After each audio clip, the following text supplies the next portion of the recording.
अभी कुछ ही दिनों पहले दिवाली का त्यौहार गया है। हम अक्सर देखते हैं कि दिवाली होली पर मार्केट में हमको किन्नरों का ग्रुप ढोल बजाते हुए नाचते गाते दिख जाता है और हमारे मन में एक जिज्ञासा होती है कि ये क्या कर रहे हैं। ऐसे ही मैं अपने ऑफिस में एक बार बैठी थी और किन्नरों का एक ग्रुप हमारे ऑफिस में आया और जैसे ही उसने देखा कि कोई लेडी बैठी है, अचानक वो पलट के जाने लगे।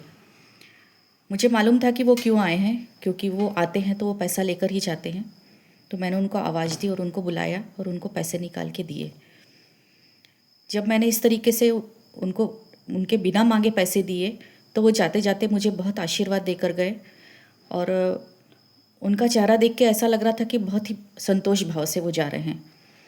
तो उनको देख के मेरे मन में ये भाव आया कि अगर हम सच में किसी को रिस्पेक्ट देते हैं तो वो भी हमें कितना रिस्पेक्ट देते हैं, और अगर हम उनको दुत्कारते हैं या बुरी नज़र से देखते हैं तो वो भी हमारे साथ में वैसा ही व्यवहार करते हैं। आप सोचिए कि उसमें उनकी क्या गलती है। ईश्वर ने उनको वैसा ही बनाया है और उसमें वो कुछ भी नहीं कर सकते हैं। ईश्वर ने उनको उसी तरीके से जन्म दिया है और उनको सोसाइटी में वैसे ही रहना है। तो मेरे मन में ये ख्याल आया कि अगर वो इस तरीके से काम करते हैं, नाचते हैं, गाते हैं, तो उसमें उनकी कोई गलती नहीं है।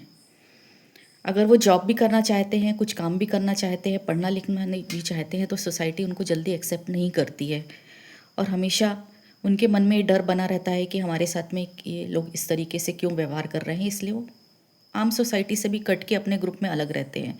वो हमारे साथ में कभी मिक्स नहीं होना चाहेंगे, क्योंकि हमारा व्यवहार ही उनके प्रति ऐसा है।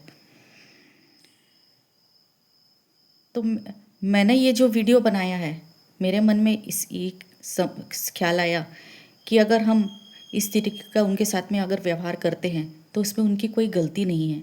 इसलिए हमें ऐसा उनके साथ में व्यवहार नहीं करना चाहिए। उनको एक्सेप्ट करना चाहिए और उनको फुल सपोर्ट करना चाहिए, क्योंकि उनका कोई दूसरा प्रोफेशन ही नहीं है कि जो कर सके। उनका वही प्रोफेशन है, नाचेंगे गाएंगे तब तो वो कमाएंगे और जीविका का साधन उनका वही है। इसलिए आगे से अगर आपको भी ऐसा कोई किन्नरों का ग्रुप दिखता है तो आप उनको रिस्पेक्ट की नज़रों से देखिए और अपनी तरफ से जितनी भी मदद हो सकती है उनकी मदद करिए। वो आपको सचमुच में बहुत दुआ देकर जाएंगे।